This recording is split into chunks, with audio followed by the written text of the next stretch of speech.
Got it. And how have you seen the crypto asset area evolve over the past few years, as well as the crypto asset regulatory landscape?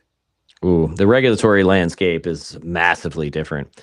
So, really, I would say even a few years ago, the crypto world was seen as, sort of nefarious, where you've got, lots of illegal activity, and that's all that it's good for. People are scamming, people are, holding people hostage, and this is how they're getting paid.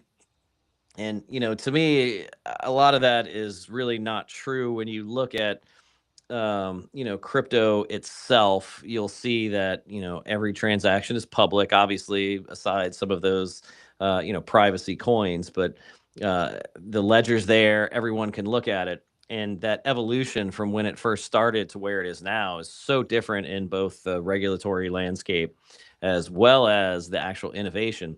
The beginning innovations were like, okay, let's get some new coins, let's create really that, Ethereum sort of blockchain, and kind of copy that and then paste it. We've seen that multiple times.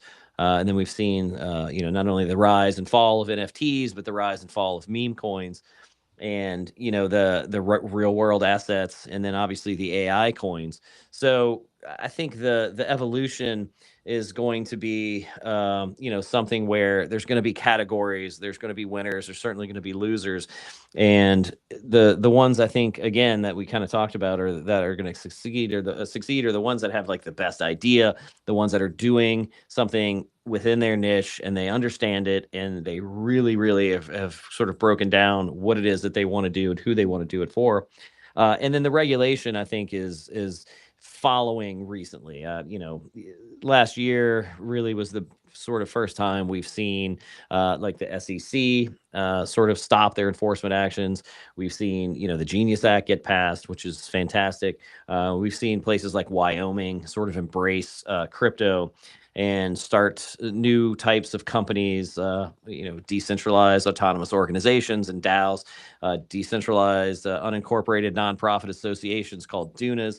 These are all new things that, we've seen some really interesting innovations. Like I said, from Wyoming, they're the ones that's going to create the frontier coin, and they're, be able to pay, government taxes and fees with their coin. So, this would have been unheard of 5 years ago if a state had said, well, hey, this is what we're going to do.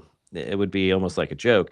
So, we've seen it become sort of more mainstream, and it's only going to happen more and more as, the entire landscape matures, and we see real companies emerge. And once that happens, it's going to be quite different. I mean, you've seen that the SEC has approved, ETFs. I mean, we've got those coming out all the time now. There's quite a few of them, and it's not just Bitcoin. There are other coins as well. Again, years ago, completely unheard of, and it sort of pushed us to, I think, the next level.